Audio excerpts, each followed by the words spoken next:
Thank you everyone for joining us today here. My name is Bill. I'm working with Xpedeon as the head of sales and business development. Today I've got three guests with me. We'll have a panel discussion around the digital framework contracts and the digitalization Xpedeon has brought through. So first of all, I've got with me David from Bentley, who's the commercial director. Then I've got John Rhodes with me, who's the financial director for Bentley. And then the final guest is Vivek, who is one of the executive directors for Xpedeon. So starting with David, how are you today? Very well, and yourself? Very well. Thank you so much for asking. Thank you so much for joining in. Before we get into defined cost frameworks, would you please talk us through a little bit about what Bentley does and what do you do? We started off as a general building civil engineering contractor, and this year is actually our 50th year.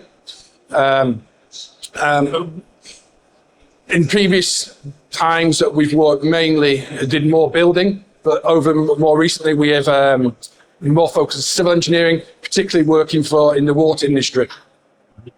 Great. And David, what is your personal passion? What do you do from your day-to-day job? What is it that you look forward to? Watching England beat India at cricket. Okay, great.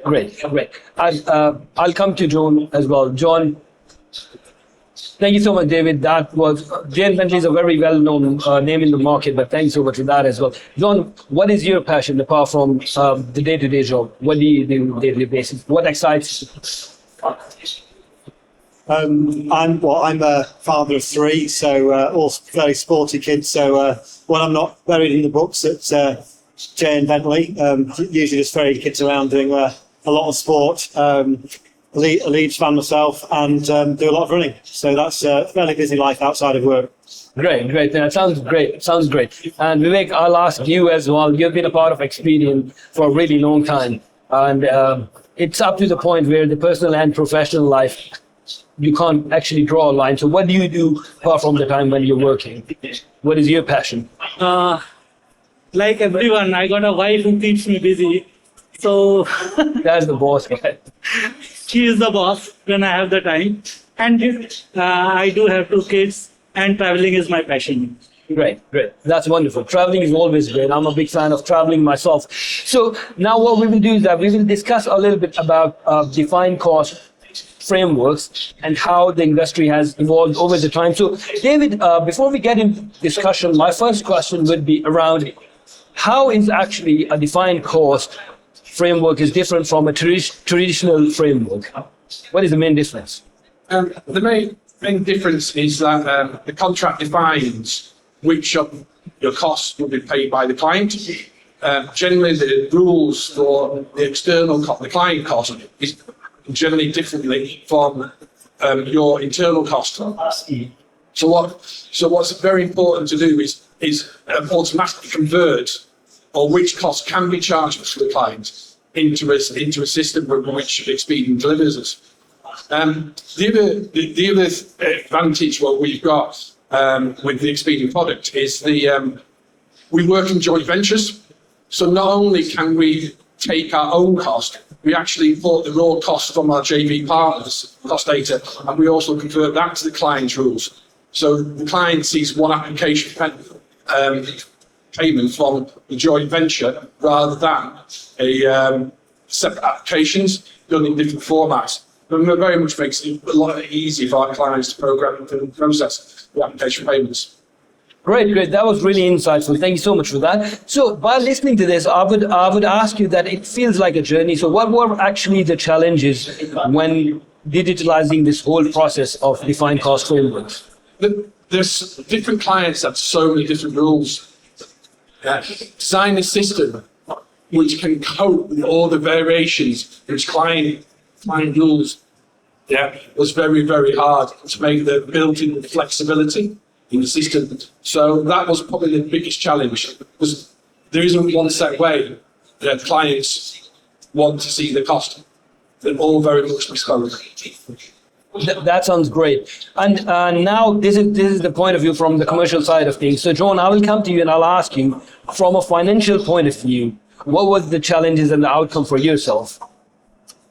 I mean, it was a lot of there was a lot of data to transfer.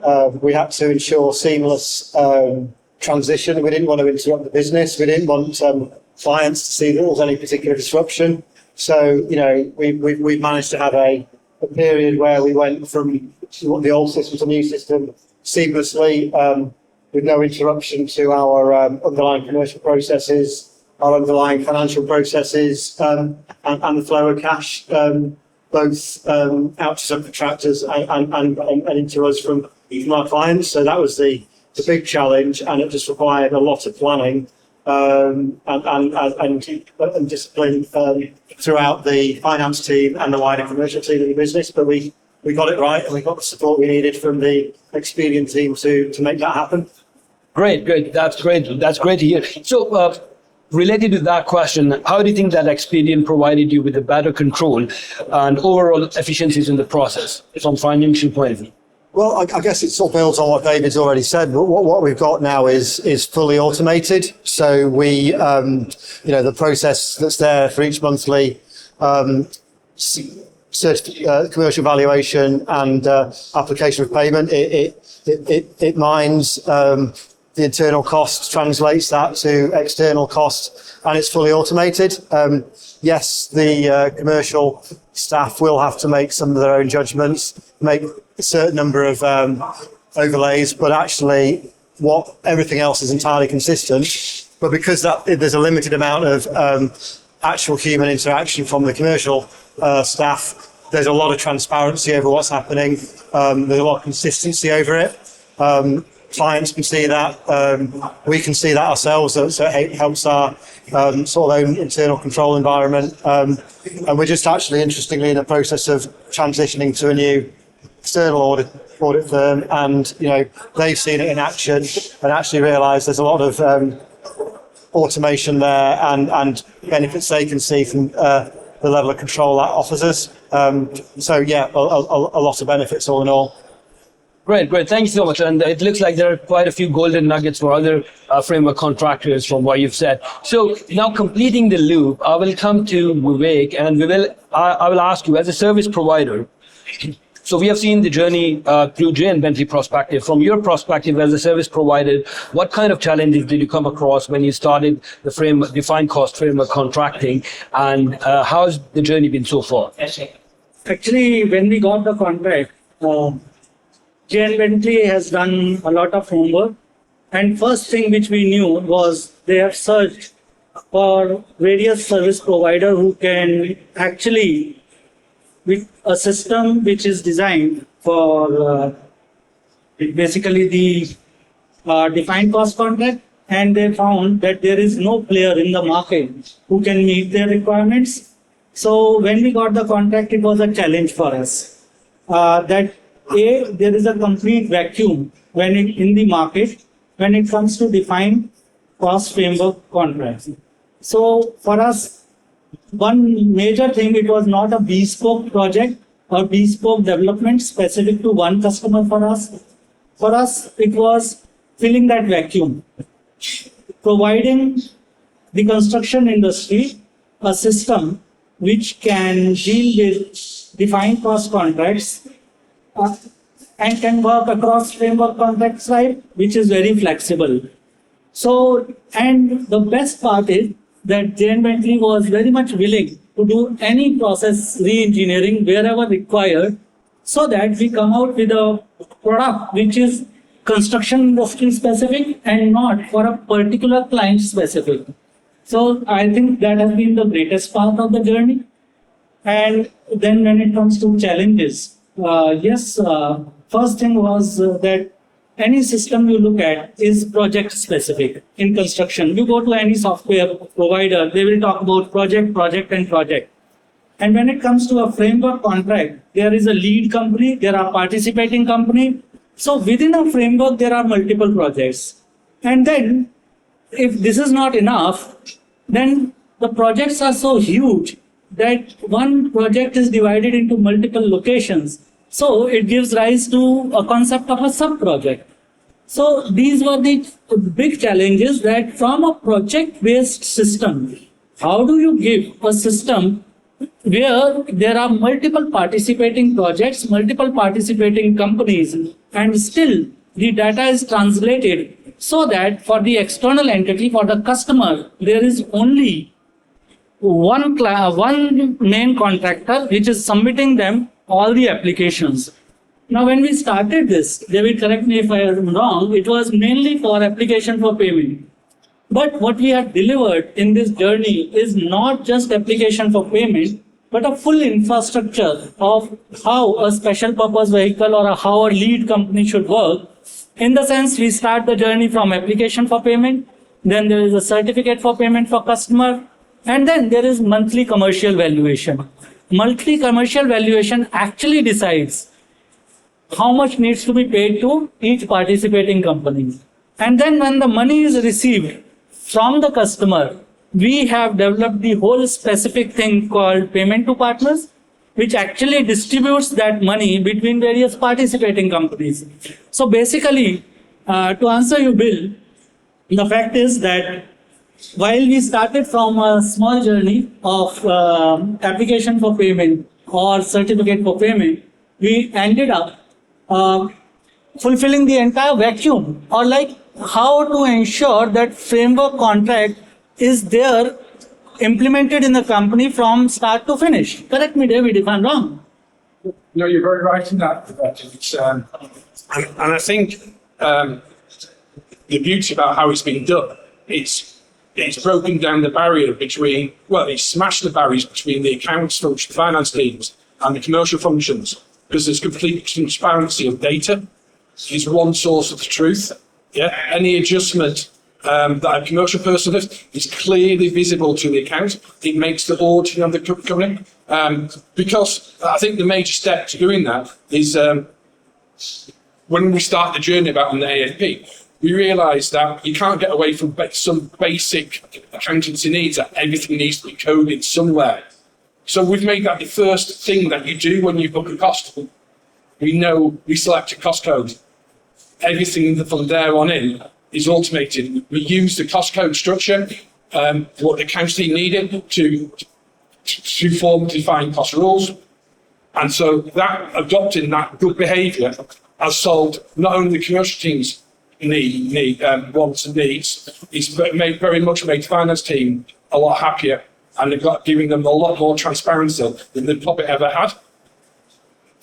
And to take it further, when we were on this journey, we realized one thing, that in order to complete this, and in order that it is a true product for construction industry framework contract, it is not just the process. You have to think about how seamlessly or how initially, without any jarring the business, we can just convert from the operations immediately. How do we transfer all the data? How do we ensure that without any jarring of the business or delay of time, the whole company starts raising their application for payment within a week? So, in fact, without any developers, we wrote the entire opening balance migration, as we call, or bringing up the opening balances for AFP, all the cross transaction rules, all those things, in such a way that no developer is required. It is done by a QS through the front end. And I think that was the major win. Because if I look at it today, we migrated around 6,500 work orders without any human intervention. It was a seamless migration. And that too from a front end, not from a single bit of coding or scripts. And similarly, I think we migrated more than 500 framework contracts. Correct, Yeah. So, I still remember the date of go live was 20th of February when we started the migration process, and it was business as usual by the end of February when all applications were raised from the system, not even a single day delay. We did not miss submitting one AFP during the transition, which is very good. We didn't have 1 month where we did not get payments to our clients because of the transition. Now, I mean, when you're generating 20 to 25 million pounds worth of applications payment a month, is quite a feat. That was actually my next question, because all these transactions from your side, so we've got a good understanding of how it went. But then you've got some of the biggest names in the UK in terms of water as your clients, right? So how was this digitalization and the change was taken by your clients, and if any, how it affected them? How are they part of this from both financial and commercial side of things? I can probably answer that, Bill. I mean, most clients probably would truthfully say they probably didn't notice. As David said, there was an intense period of time where we had the transition, and business carried on as usual. AFPs were being raised within a matter of days. So clients won't have necessarily known about it. We will clearly have engaged with clients to tell them what we were doing and how that would have given us some benefits and some efficiencies. But that, in terms of interruption to them, absolutely none. But undoubtedly, they are seeing the benefits of it because we've now got more efficient processes, better cost control. So, it does fully interface with our separate cost to complete system using the same cost coding David's already talked about. So, of course, that means it's much more timely and accurate information provided to clients in terms of our expected cost to complete. Much easier to be, raising early warnings where necessary because we can see what's happening to the costs. So, all in all, they're kind of seeing just a slicker, more professional commercial process at our end because we've got the systems there that help us to do that now. They help us do it, and there's just a greater consistency and conformity, so that they're seeing that all the QSs that work on their account are doing things in the same sort of way. So it's a win-win all around, really. Great. Thank you so much. That was really insightful. So this is an ever-evolving industry. One question to actually all of you is that how do you guys have future-proof this concept going forward in terms of digitalization of frameworks? How Jane Bentley and Xpedeon are working together to future-proof this concept? The next step forward in this journey is basically more transparency and more visibility to customers. Because we have already covered the journey of early visibility of cost, we have already digitalized all the cost capturing right from the initial moments. The final destination is basically now customer getting that information at a click of a button.